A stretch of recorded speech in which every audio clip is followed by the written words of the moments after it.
하나님 아버지, 오늘 제가 하나님의 말씀을 읽고 묵상할 때 필요한 영의 양식을 주시기 위해 성령님께서 이 시간에 함께해 주시길 간구합니다. 예수님 이름으로 기도합니다. 아멘. 오늘 우리에게 주시는 하나님의 말씀입니다. 너는 다른 순양을 택하고 아론과 그 아들들은 그 순양의 머리 위에 안수할지며 너는 그 순양을 잡고 그것의 피를 가져다가 아론의 오른쪽 귓부리와 그의 아들들의 오른쪽 귓부리에 바르고 그 오른손 엄지와 오른발 엄지에 바르고 그 피를 제단 주위에 뿌리고 제단 위의 피와 관유를 가져다가 아론과 그의 옷과 그의 아들들과 그의 아들들의 옷에 뿌리라. 그와 그의 옷과 그의 아들들과 그의 아들들의 옷이 거룩하리라. 또 너는 그 순양의 기름과 기름진 꼬리와 그것의 내장에 덮인 기름과 간 위의 꺼풀과 두 콩팥과 그것들 위의 기름과 오른쪽 넓적다리를 가지라. 이는 위임식의 순양이라. 또 여호와 앞에 있는 무교병 광주리에서 떡 한 개와 기름 바른 과자 한 개와 전병 한 개를 가져다가 그 전부를 아론의 손과 그의 아들들의 손에 주고 그것을 흔들어 여호와 앞에 요제를 삼을지며 너는 그것을 그들의 손에서 가져다가 제단 위에서 번제물을 더하여 불사르라. 이는 여호와 앞에 향기로운 냄새니 곧 여호와께 드리는 화제니라. 너는 아론의 위임식 순양의 가슴을 가져다가 여호와 앞에 흔들어 요제를 삼으라. 이것이 내 분깃이니라. 너는 그 흔든 요제물 곧 아론과 그의 아들들의 위임식 순양의 가슴과 넓적다리를 거룩하게 하라. 이는 이스라엘 자손이 아론과 그의 자손에게 돌릴 영원한 분깃이요 거제물이니 곧 이스라엘 자손이 화목제의 제물 중에서 취한 거제물로서 여호와께 드리는 거제물이니라. 사랑하는 성도 여러분, 평안하셨습니까? 오늘도 주님께서 주시는 말씀과 함께 은혜로운 하루를 살아가시기 바랍니다. 오늘 우리에게 주실 하나님의 말씀은 출애굽기 29장 19절에서 28절 말씀입니다. 오늘은 제사장이 관한 규례 중에 화목제에 관한 것입니다. 오늘도 19절을 보면은 그 대상이 그 제사장이 중보하는 백성들이 아니라 제사장 자신이 드려야 될 화목제에 대해서 말하고 있습니다. 지금 제사장 위임식을 하면서 하나님께서는 첫 번째 속죄제, 두 번째 번제, 그리고 오늘 이 화목제 이르기까지 계속해서 제사장이 드릴 제사에 대해서 말하고 있습니다. 이것이 지금 무엇을 말합니까? 첫 번째 속죄제 때 얘기했지만은 제사장, 즉 우리가 하나님의 일을 하고 하나님의 일을 봉사를 해야 될 사람들은 그런 일을 하기 전에 먼저 자기 자신이 하나님과의 관계가 바로 된 날을 살펴보아야만 한다고 말씀드렸습니다. 그런데 살펴보아야 할 내용이 이렇게 세목세목 나눠서 많이 있다는 것입니다. 속죄제에 관한 내용이 있고 번제에 관한 내용이 있고 또 오늘과 같이 화목제에 관한 내용을 가지고 나누어서 내가 하나님과 그런 면에 있어서 바로 돼 있지 않나, 바로 돼 있나를 한번 살펴보라는 것입니다. 그렇다면 오늘 다룰 화목제가 무엇입니까?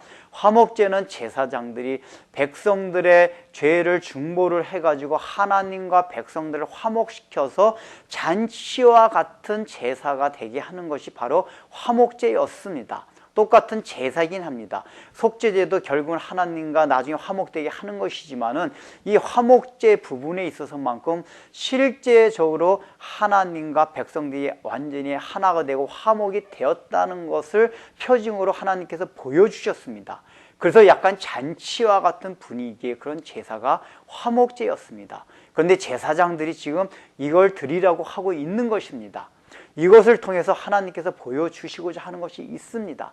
지금 근본적으로 영적으로는 예수님께서 바로 하나님과 우리의 중보자가 되셔서 우리 화목제물로 오셨습니다. 그래서 하나님과 우리가 화목이 되었습니다. 우리는 하나님께서 베푸시는 잔치에 들어가서 누릴 수 있는 그 자격을 얻었습니다. 그렇다면 하나님께서 우리에게 이제 요구하시는 것이 무엇입니까? 이제 너희들도 그 화목 제물의 삶을 살라고 하는 것입니다. 예수님께서 자신이 희생하심으로써 하나님과 우리를 연결시키고 화목시켜 주셔서 잔치집을 열게 하셨듯이 우리들도 예수님과 같이 화목 제물이 되고 희생 제물이 되어서 다시 예수 믿지 아니한 그 사람들과 하나님과 화목시킬 수 있는 그 역할을 하라고 하고 있는 것입니다. 그래서 바울은 고린도후서 5장 18절에서 이렇게 말하고 있습니다. 하나님께서 그리스도로 말미암아 당신과 너희들 화목시키셨으니 이제 하나님께서는 너희들로 하여금 그 화목의 직책을 너희에게 주셨노라. 너희는 이제 믿지 않은 사람들을 향하여 그리스도께서 화목 제물이 되셨던 것처럼 너희도 그 직무를 하라고 명령하고 있습니다. 우리가 그 일을 해야 한다는 것입니다. 그런데 과연 우리가 그 일을 하기 위해서 무엇이 필요합니까? 주님과 같이 자기 자신이 희생 제물이 되는 것이 필요하다는 것입니다. 여러분이 여러분 주위에 있는 그런 사람들과 과연 하나님을 화목시키기 위해서 얼마나 손해를 보고 희생을 감수하면서 살고 있습니까? 단순하게 그냥 화목되는 것이 아닙니다. 주님과 같이 당신의 생명을 내놓을 정도의 그런 희생과 또 자기의 손해를 감내한다는 그런 마음가짐을 갖지 않을 때는 절대로 하나님과 또 불신자의 화목하는 현상, 사건이 일어나지 않는다는 것을 명심해야 한다는 것입니다. 예수님께서도 그런 말씀을 하셨습니다. 오복 가운데 화평케 하는 자는 복이 있나니 저희가 하나님의 아들이라 일컬음을 받을 것이라고 말씀하셨습니다. 왜 하나님의 아들이라고 말하고 있습니까? 바로 하나님의 아들들, 하나님의 자녀가 가진 특징 중에 하나가 화평케 하는 자입니다. 거기서 화평케 하는 자라는 것은 바로 가장 중요한 것이 화목케 하는 역할을 한다는 것입니다.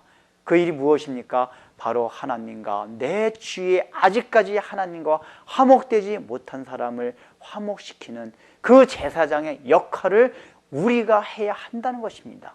그것을 위해서 먼저 내 자신이 하나님과 화목이 되었나 그것을 먼저 살펴보아야만 합니다. 오늘 본문의 내용이 바로 제사장들이 그 화목제를 드림으로써 그 제사 가운데 누리는 잔치와 같은 하나님과 연합하는 기쁨을 누리는 것을 먼저 맛보아야만 합니다. 그런데 여러분 스스로가, 우리들 스스로가 하나님 안에서 과연 이렇게 화목이 이루어져서 누리는 잔치와 같은 기쁨을 누리면서 살고 있습니까?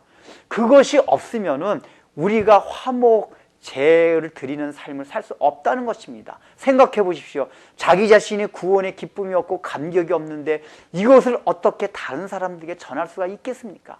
내가 예수 믿는 기쁨과 감격이 있어야지만이 그것을 전하지 않고는 못 빼기는 그런 마음이 저절로 나오게 돼 있습니다.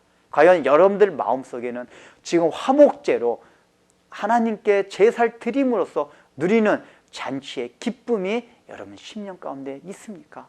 아니면 있지 않습니까? 기도하겠습니다. 하나님 아버지, 지금 주님께서는 또 영적인 제사장 된 우리들을 향하여 너희가 화목제를 드리라고 하고 있습니다. 과연 구원의 그 감격을 통하여 누리는 기쁨과 잔치집 같은 그런 즐거움이 우리에게 있나를 물어보고 계십니다.